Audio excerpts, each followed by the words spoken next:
Injection వికటించి శిశువు మృతి చెందిన ఘటన తిరుపతిలో చోటు చేసుకుంది. తిరుపతి ఆసుపత్రిలో మహిళ మగబిడ్డకు జన్మనిచ్చింది. ఆ తర్వాత ఆ మహిళకు బీపీ పెరగడంతో ఐసీయూకు తరలించారు. కొద్దిసేపటి తర్వాత శిశువుకు వైద్యులు ఇంజెక్షన్ ఇచ్చారని, అది వికటించి తెల్లవారుజామున శిశువు మృతి చెందినట్లు కుటుంబ సభ్యులు ఆరోపిస్తున్నారు. శిశువు మృతికి వైద్యుల నిర్లక్ష్యమే కారణమంటూ ఆసుపత్రి ఎదుట శిశువు మృతదేహంతో నిరసన తెలిపారు. సంబంధిత అధికారులపై వెంటనే చర్యలు తీసుకోవాలని డిమాండ్ చేశారు.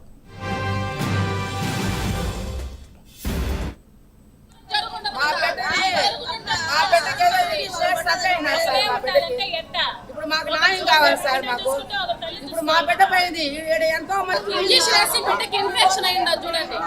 ఇంజక్షన్ వేసి పట్టించుకోకుండా ఆ బిడ్డకు మారేది సార్.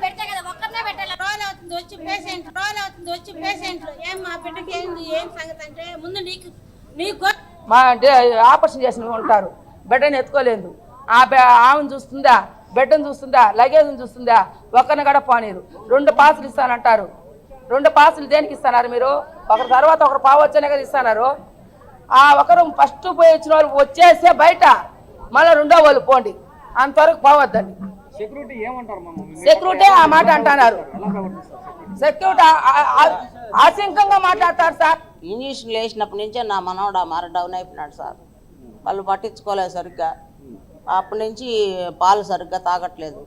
మళ్ళీ వాళ్ళకి చెప్పే గుడికి ప్రయోగపోతాం అనేసి వాళ్ళు మిషన్లు అవి పెట్టి తొడుక్కొని వాళ్ళ అంబులెన్స్ మాట్లాడుకొని తీసుకోపోయినారు సార్. ఒక అరగంటకంతా మీ బాబు చనిపోయినాడు అన్నారు సార్. మొన్న హాస్పిటల్తో సోమవారం తీసుకుని వచ్చాను, జాయిన్ చేసినాము. మొన్న ఆపరేషన్ చేసి బిడ్డను బయటకు ఇచ్చినారు. హెల్త్ అంతా బాగుంది, ఏమి ఇబ్బంది లేదు, బాగానే ఉంది. బిడ్డ కూడా మీరే కన్యాకు పడాల్సిన అవసరం లేదు కూడా అని చెప్పారు. సరే ఇంకా పిల్లలు పట్టకుండా ఆపరేషన్ అట్లా చేయిస్తారా అంటే ఓకేనంటే సరే నాకేం ఇబ్బంది లేదు, ఇంకో బిడ్డ చాలు అనేసి ఆపరేషన్ కూడా చేయించాను పిల్లలు పట్టకుండా కూడా. అది మరుసటి రోజుకి సాయంత్రం అంతా మరి ఇంజక్షన్ వేసినారు బిడ్డకి. మళ్ళీ బాగానే ఉండింది. సాయంత్రం ఈవినింగ్ 4 o'clockకి అటు పంపిస్తాను లోపలికి. 5:30కి బిడ్డను ఎత్తుకుని బాగా ఆడుకుంటా ఉన్నాను, బాగున్నాడు బిడ్డ కూడా. మళ్ళీ నైట్ నేను ఇంటికి వెళ్ళిపోయాను. మళ్ళీ మా అత్త 1 గంటకు ఫోన్ చేసే సమయంలో ఈ మాతో అబ్బాడికి ఎమర్జెన్సీగా ఉంది, హాస్పిటల్ గడికి పిల్లల వాడి గడికి అనేసి వెళ్ళాను. అక్కడికి వెళ్ళినాక 6 గంటల తర్వాత మాతో అబ్బాయి చనిపోయాడు, పిల్లోడు హార్ట్ బ్రేక్ అయిపోతుంది, చనిపోయాడు అని చెప్పారు. సరే ఎన్ని గంటలకు జరిగింది మేడం అంటే అది మాకు తెలీదు, అక్కడ హాస్పిటల్లోనే చనిపోయారు, చనిపోయినప్పుడు ఇక్కడ తీసుకొచ్చి ఇచ్చినారు మా కాడికి.